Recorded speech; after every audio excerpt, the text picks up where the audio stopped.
అందరికీ నమస్కారం. వినాయక చవితి విశిష్టత ఏమిటి? అసలు వినాయక చవితి పండగ ఎందుకు జరుపుకోవాలి? అసలు ఆ భగవంతుడు ఆ రూపంలోనే ఎందుకు వచ్చాడు?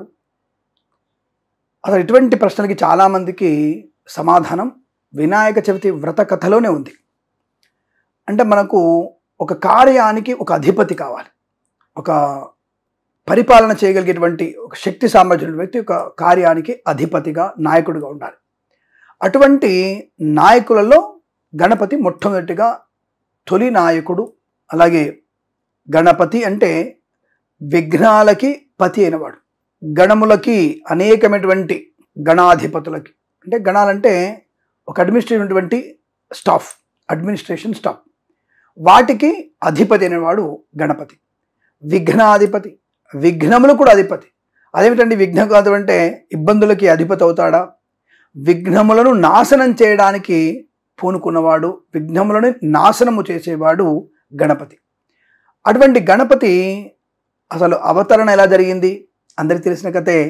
పార్వతీదేవి శివుని కోసం ఎదురు చూస్తూ నలుగు పెట్టుకొని మిగిలినటువంటి నలుగు పిండితో ఒక ఆకారాన్ని తయారు చేసి బాలుడికి తయారు చేసి తన యొక్క స్నానపు గదిలోకి వెళ్తున్నప్పుడు మనకి మెయిన్ డోర్ దగ్గర సింహద్వారం వద్ద ఒక బాలుడిని నియమించి వానికి ప్రాణం పోసి బాలుడిని నియమించి కాపలాగా ఉంచింది. ఆ వ్యక్తి శివుడు వచ్చిన తర్వాత ఇద్దరికి యుద్ధం జరగడం, శివుడికి కోపం రావడం, ఆ యొక్క వినాయకుడికి, ఆయన పేరు వినాయకుడు, ఆ వినాయకుడికి యుద్ధం తర్వాత ఆయన త్రిశూలంతో ఆయన సంహరించడం. తర్వాత మాట మధ్యలో అమ్మవారు ఆ బాలుని విషయం తెలుసుకొని, అయ్యో ఇంతటి మూర్ఖుడువా నువ్వు, బాలుణ్ణి కూడా చంపేసే స్థాయికి వచ్చావని చెప్పేసి ఆమె అలగడం, బాధపడడం, కోప్పడడం చేసిన తర్వాత వెంటనే విష్ణుమూర్తి వచ్చేసి ఇబ్బంది పడకమ్మా అని చెప్పేసి, అంతకుముందు ఆయన గజాసురుడి యొక్క తలని నరికేశాడు కదా, గజాసురుని యొక్క వరం ఉందిగా, తనని పూజిస్తే ముల్లోకాలు తను పూజిస్తే నేను శివుని వదిలిపెడతా అని చెప్పడం, ఆ గజాసురు తీసుకొచ్చి ఈయన యొక్క శరీరానికి అతికించడం. ఆ విధంగా వినాయకుడిగా మారిపోతాడు. అంటే అతని అలంకారం అలా ఎందుకు ఉంటుంది?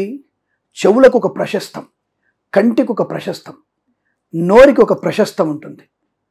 మితముగా తినడం, మితముగా మాట్లాడడం, రూపానికి కాదు గుణానికి ప్రాముఖ్యత అని చెప్పడం. మంచి జ్ఞానవంతుడు ఆయన. అద్భుతమైనటువంటి భారతాన్ని తన ఘంటముతో టకటక రాసినవాడు. అటువంటి వినాయకుడికి మేధస్సు, జ్ఞాపక శక్తి, విద్యా సంపన్నుడు, వ్యాకరణ పండితుడు అయినటువంటి ఆ బాలుడు అద్భుతమైనటువంటి విన్యాసాలు, అంటే అద్భుతమైనటువంటి జ్ఞాన విన్యాసం ఉంటుంది. చెవులు పెద్దగా ఎందుకుంటున్నాయి? ఎదుటి వాళ్ళు చెప్పిన విషయాన్ని శ్రద్ధగా వినాలి. చెవులు పెద్దవి చేసుకుని వినాలంటే అర్థం అదే. అంటే విషయ పరిజ్ఞానం ఎక్కువగా తెలుసుకోవడానికి ప్రయత్నం చేయమని చెప్పడం. కళ్ళు చిన్నగా ఉంటే ప్రతిదానికి కూడా కంటి చూపు వలనే ఆకర్షితులవుతాం. కాబట్టి ఏదైనా సరే సూక్ష్మాన్ని గ్రహించు. చిన్న కళ్ళంటే సూక్ష్మాన్ని గ్రహించు, లోతుగా వెళ్ళి విషయాన్ని తెలుసుకోండి. నోరు అదుపులో పెట్టుకోండి, ఏది పడితే తినకండి అని చెప్పడానికి ఒక గంభీరమైనటువంటి నోరు, అంటే తొండం లాంటి, ఆయన తొండమే నోరు. అలా ఒక్కొక్క దానికి ఒక్కొక్క పద్ధతితో ఆయన ఆకారం ఉంటుంది. ఇవన్నీ మనము లోతుగా తెలుసుకుంటే అవగతం అవుతుంది. వినాయకుడు రూపాన్ని తెలుసుకొని ఆయన తొండం పెట్టామని పెట్టామని చెప్పడం కరెక్ట్ కాదు. అంటే ఇలా మనకి ఏదైనా జీవితంలో ఆటంకాలు వస్తున్నప్పుడు, వివాహ ఆటంకాలు, సంతానం లేకపోవడం కానీ, విద్యా ఆటంకాలు కానీ, లేకపోతే అనారోగ్యాలు కానీ, ఇలా అనేకమైనటువంటి వస్తున్నప్పుడు మనం ఒక్కసారి భక్తితో ఆ యొక్క ప్రథమ గణాధిపతి అయినటువంటి ఆ యొక్క లంబోదరుడికి, ఏకదంతుడికి మనం కనుక పూజిస్తే ఆయన్ని తప్పకుండా మన యొక్క ఆటంకాలు తొలగించి కార్యసిద్ధికి మనల్ని మంచి వైపు మళ్ళించగలిగేటువంటి శక్తిమంతుడు గణపతి. వినాయకుడు, గణపతి, లంబోదరుడు, విఘ్నేశ్వరుడు, ఇలా మనము అనేక నామాలతో పిలుచుకోవచ్చు ఆయన్ని. అటువంటి వినాయకుడిని పూజించడం వల్ల మనకి సూక్ష్మమైనటువంటి జీవన అవగాహన, చేయగలిగే పనులలో శ్రద్ధ, అలాగే బుద్ధి బలము, వికాసమైన జీవనము పొందుకోవడానికి గణపతిని పూజించాలి. అలాగే మరి చాలామందికి వచ్చేటువంటి అనుమానం, వినాయక చవితి ఈ రోజున చంద్రుని చూడవద్దు కదా అంటారు కదా. అవును, నిజమే. అమ్మవారికి తన కొడుకుని ఎవరైనా ఇబ్బంది పెట్టినప్పుడు సహజంగా అవతల వ్యక్తిని శాపం ఇస్తుందిగా. అలాంటి శాపమే మాతృమూర్తత్వంలో. మళ్ళీ ఇక్కడ కొంతమందికి ఏమండి అమ్మవారు కదా, అమ్మవారికి అలాంటి ఎఫెక్షన్స్ ఉంటాయా? అక్కడ అమ్మవారు ముందు కానీ తదుపరి మాతృమూర్తి, ఆ మాతృమూర్తికి ఉండేటువంటి ఒక తపన, ఒక ప్రేమ, ఒక ఆప్యాయత, కోపం టక్కున వచ్చేస్తాయి. ముందు వచ్చేసి తన కొడుకుని చంద్రుడు ఎప్పుడు నవ్వాడో నువ్వు నాశనం అయిపోతావు అని చెప్పడం, చంద్రుడు మాయమైపోవడం, సూర్యుడు మాత్రం భగభగా మండడం. తర్వాత మనకు తెలిసిన కథలే. విష్ణుమూర్తి అమ్మ క్షమించు, ఈ యొక్క కుమారుణ్ణి బతికిస్తామని చెప్పేసి బ్రహ్మ విష్ణు మహేశ్వరుడు కలిపి బతికిస్తారు ఆయన. అలాగే తర్వాత శాప విమోచన చేయి తల్లి అంటే, ఏ రోజైతే చంద్రుడు నా కుమారుని చూసి నవ్వి నా కుమారుడి మూర్ఛపోవడానికి కారణమయ్యాడో ఆ రోజు చంద్రుని చూడదని చెప్పడం. అందుకే చెవితి చంద్రుని చూడకూడదని చెప్పడం. నీలాప నిందలు వస్తాయని చెప్పేసి భగవంతుడు సాక్షాత్తుగా కృష్ణ పరమాత్ముడే తనపై ఉన్న నీలాప నిందల్ని మోపడానికి, అంటే తుడిచి వేసుకోవడానికి ఆయన వెళ్ళి ఈ సింహభుజాలని, బల్లుకపు కథని తెలుసుకొని శమంతకమణిని తీసుకొని ఆ శమంతకమణి యొక్క దొంగతనం 8 అంటగట్టడం, ఇవన్నీ రూపం ఆపుకోవడానికి ఆయన వెళ్ళి అడవికి వెళ్ళి సింహాన్ని, ఆ యొక్క బల్లుకాన్ని బంధించి చంపేసి, బల్లుకం అంటే ఇక్కడ మళ్ళీ ఆయనే జాంబవంతుడు. ఆ జాంబవంతుడు పుట్టినటువంటి కూతురే జాంబవతి. జాంబవంతుడు పెంచుకున్నటువంటి కూతురు జాంబవతి. ఆ జాంబవంతుని వివాహం చేసుకోవడం, శమంతకమణి తీసుకెళ్ళి ఆయనకి సత్రాజిత్తుకి ఇచ్చేయడం, అక్కడ మళ్ళీ సత్రాజిత్తు కుమార్తె సత్యభామగా ఆయన వివాహం చేసుకోవడం. ఎన్ని రకాల అంటే ఒక మన మీద పడిన మచ్చని మనం తుడిచేసుకోవాలని తపనని కూడా కథలో చెప్తారు.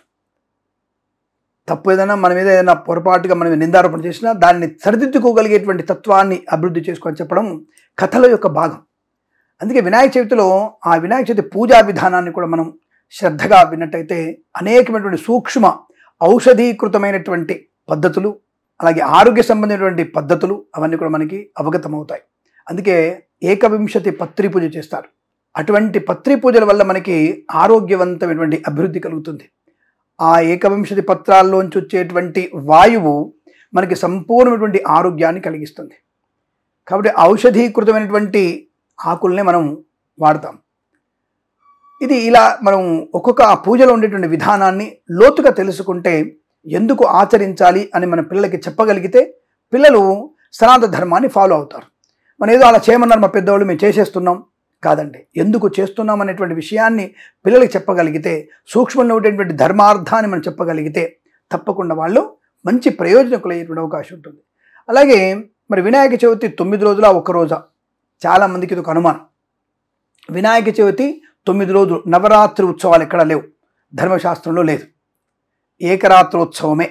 ఆ రోజున భాద్రపద శుద్ధ చవితి రోజునే వినాయకుడి యొక్క వ్రతాన్ని చేసుకోవాలి, కథ వినాలి, సాయంకాలం మనం పూజ చేసి మర్నాడు ఆయన్ని ఉద్వాసం చెప్పాలి. ఆ విషయాన్ని గుర్తుంచుకోండి. మరి 9 రోజులు ఎందుకు వచ్చింది అంటే, చాలాసార్లు నేను చాలా ఛానల్లో చెప్పాను.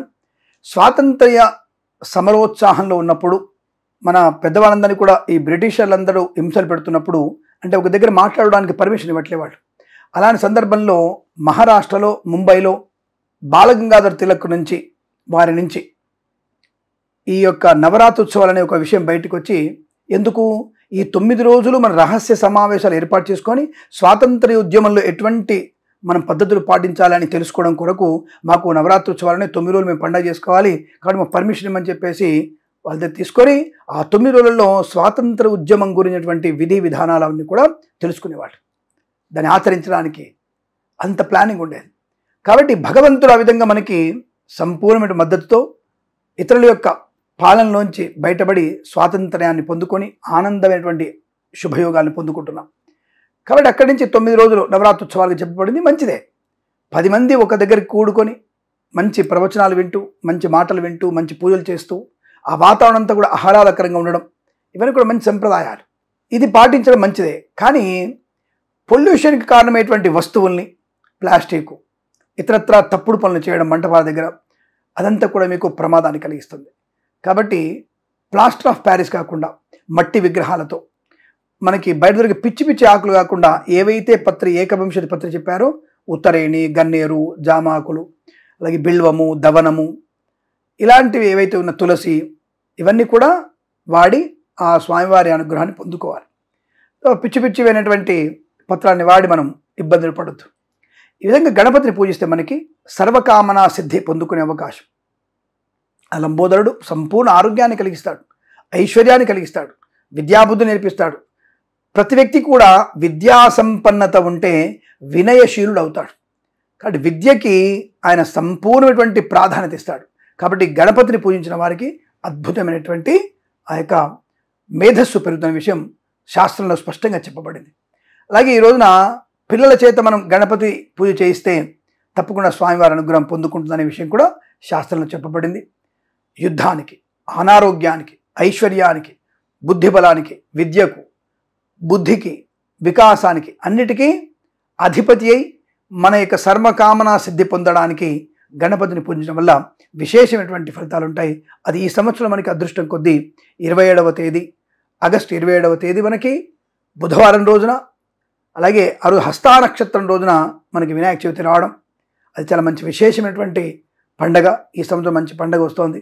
కాకపోతే గ్రహణ సమయంలో మనకి ఉద్వాసన కార్యక్రమాలు ఉంటాయి కాబట్టి, అంటే మనకి సెప్టెంబర్ 7వ తారీఖు మనకి ఉద్వాసనలో పెట్టుకున్నాం. ఆ రోజు గ్రహణం ఉంది కనుక గ్రహణ రోజు ముందు రోజే మీరు ఉద్వాసన కార్యక్రమం అంటే స్వామివారి నిమజ్జన కార్యక్రమం చేసుకుంటే చాలా మంచిది. గణపతిని గ్రహణం రోజు అట్టు పెట్టేసి మర్నాడు చేసుకోవచ్చు అంటే అది కుదరదు, అది దోషయుక్తం అవుతుంది. కనుక స్వామివారికి గ్రహణం ముందు రోజే మీరు తప్పనిసరిగా ఉద్వాసన చెప్పే ప్రయత్నం, నిమజ్జన చేసే ప్రయత్నాన్ని చేయాలని తెలియజేసుకుంటూ, ఇలా మీరందరూ కూడా ఆ గణపతి అనుగ్రహాన్ని పొందాలని కోరుకుంటూ, సర్వే జన సుఖినో భవంతు. ప్రేమతో మీ కిరణ్ శర్మ.